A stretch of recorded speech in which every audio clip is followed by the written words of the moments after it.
It's very important when somebody's telling their story that you let it resonate and you're quiet and you reflect on it. Because we know that which is being shared is something that's worthwhile. It's something that's knowledgeable. It's precious. The story that you're hearing, could be a story that shapes, values. It could be instructive. Joe Paranteau, welcome to the ROI Online Podcast. Amazing, right?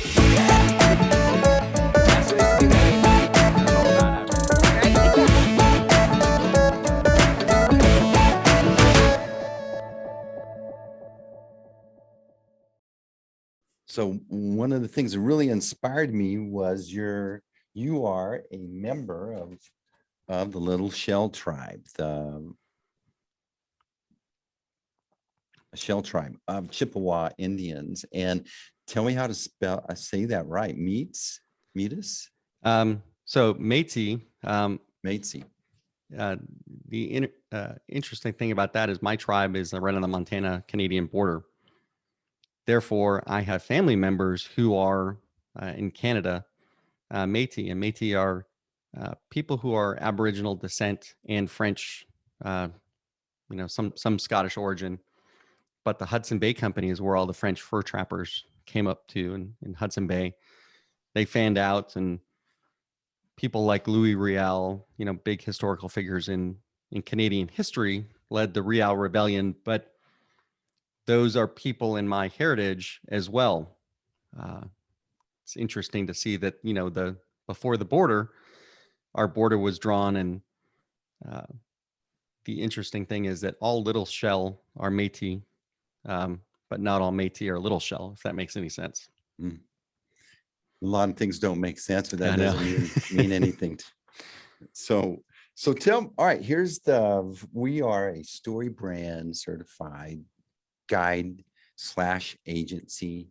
We were the original agencies certified in Story Brand. And here's why it really resonated with us. We had struggled to get our messaging with our clients, and Story Brand provided this beautiful framework for us to work as a team and land upon a more succinct message, because it helped us create content that honors the rules of story. And story is fascinating. We all know Joseph Campbell. We all understand the hero's journey, and every culture through time, through continents, they have this story-based way of passing knowledge. But what was the main purpose for Native American storytelling?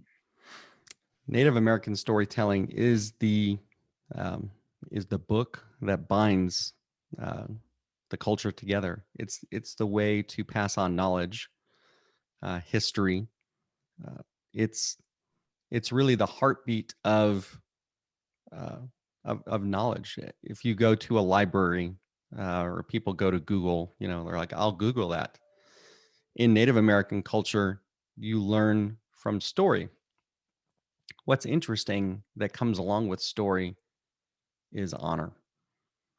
And for Native American cultures, this is something that we learn at a very young age. And it's actually something that is an adjustment in the world of business, because you're told, to honor your elders, to listen, instead listen to the story instead of, interrupting. And it's very important when somebody's telling their story that you let it resonate and you're quiet and you reflect on it. Because we know that which is being shared is something that's worthwhile. It's something that's knowledgeable. It's precious. The story that you're hearing, could be a story that shapes, values. It could be instructive. Could be a warning. There's lots of different types of stories. I remember hearing, as a kid growing up, lots of different stories, and and anyone who's heard Aesop's fables are somewhat similar to that. You'll hear different types of, stories that are grounded in a moral, grounded in direction. But you learn from these stories how you should live, what you should do, and what you shouldn't do. Honor. I've never heard it said that way, but it's like the light bulb goes off when you wrap in story inside of your sales process. There, I've always said that, sales quota dehumanizes the process, and story-based sales is actually communicating. If you're following a story-based sales process, you're communicating to those that you're wanting to serve, wanting to connect a solution that's going to improve their lives. The communication should make them feel safe and understood, which, when you said honor, is like, that's the term that's happening. It's true. And you honor the people involved in the story, the people, the animals, you take it as a whole. That's one thing that's really unique about, Native American time and culture. They look at it as its entirety. They don't look at it as, its parts, even things such as, the Native American drum, it's a circle, it's everlasting. The skin of the animal, and the parts of the animal that go into that form a beat. That beat is part of life, and that circle represents life. And as you're going through, there's more there than what meets the eye. And in sales, from a sales approach, you can take the same approach with your customer stories. When you have a success with your customer, I view my selling process as never ending. And, common American, sales process is very linear in stages. Yeah. I view it as actually a river flowing. I view it as, water falls in the mountains and goes into a stream. And that's kind of, that's similar to what a sales approach does. But now think of your customer. Think of their story and what went into their success with your product or solution or service. What did that mean to them before you met them? What happened once you met them? And when your product, service, solution got applied, what was the result? And how can you tell that story that's honoring that work that all those people did, that they can benefit from it, learn from it, and share that as knowledge and history with others? To me, this is just an extension of what I grew up with my whole life. And I'm shocked that there are no other Native American, sales superstars out there that I'll hopefully meet many, through conversations like this. But it makes so much sense to me that it's hard. It was actually harder to think differently about it than this. When you said honor, those stories are developing an aspirational picture of the future. Why the past matters is because it's communicating where you're going in the future, and why it's important. It's aspirational. It's building that aspiration, that pride, that reason for being. And when you are in a sales process, you're actually, the solution that you have can become a part of the aspirational desire of your customer. Correct. And you just said something really cool. It's like all this work that we've done as a company, all these contributions and ideas and all this backstory of this service, this product or whatever, has actually been wanting to become a part of your future. And that moment, and it will be different for every one of your customers. They'll have a different story. And that's what's beautiful about it.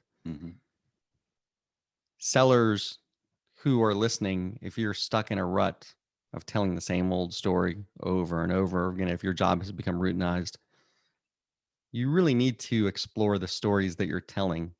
And do you really understand the story well enough? Go back to the source. You might find that talking to someone new will help you recraft the story. And the same for marketing teams. unlocking those stories to really get to the root of the different benefits that have happened. One thing that I love, prior to Microsoft, when I worked for, I wore the hats of marketing and selling. I'd go back to our stories that we thought were, oh, that's an old story, we can't tell that story anymore. I'm like, well, why not? Let's go back and check it out again. Mhm. You find that by returning and engaging that customer again, they've got a new need. They've Yeah. expanded this product or solution that you had sold to them. They're using it in ways you never, intended or even dreamed of. And suddenly you're engaging in a new and inspired way, and you tell a different story. And it Love that. starts all over again. It's the circle of life in sales. One of my guests, one of our most popular episodes, his name is Michael Bosworth. He's a sales author, but he talks about the 3 stories that you need to have in place when you're going through your sales process. So I encourage everyone to go listen to that episode and check out his books as well. But I'm telling you, that was a product of the Bosworth selling method as well. He's awesome. It was a great interview, but I think that story-based selling is something that most salespeople could really excel at, but it's like they're oblivious to it because it's not presented to them in the way that you're talking about. And I love that word, honor. That's really awesome. It matters when you think of it in those terms, and Native Americans, we honor the land. We honor those who came before us, and those are portrayed in story that that bring honor to those people and traditions and histories. And it's how we live our life. The warrior code, even with the military, is about honoring the land. A lot of people go, well, how could you go and serve for a government that tried to annihilate you? Well, it's because from time immemorial, we've been caretakers of the land, and we're protecting the land for future generations. And you'll find this honor to where Native Americans serve at a higher rate than any other group, and they have for a long time. And this year was vitally important because in November, on Veterans Day, they consecrated the Native American Veterans Memorial in Washington, D.C. No one got to go and celebrate during COVID, but it was quite the honor to finally have that recognition, that connection, that reconciliation, between the government and all the service of those tremendous warriors throughout history. Wow. I've enjoyed this conversation. We're going to have you, we're creating what's called the ROI University. It's a community, an online community with an actual platform. And in that platform, we'll be having guest folks come in and teach us how to sell, how to market, how to do these things. So you will be on that list. Well, thank you. Steve, this has been wonderful. I've enjoyed the conversation, and it's important. I'm honored to be a part of your time and your audience today. Yeah, we were honored. This is a great conversation. I really got a lot from this. So I appreciate your time, Joe. Joe Paranteau, $1 Billion Sales Secrets, superstar selling tips for all seasons. And get his book. Reach out to joepar.com. No, jpar.com. Yeah, the JPAR, THEJPAR. All right. Check out our podcast. He's on other podcasts. Go search on Listen Notes. You'll run into JPAR and you'll learn. Thanks again, Joe. Hey, thanks so much. This was a blast. I really enjoyed it. Me too. All right. And that's a wrap.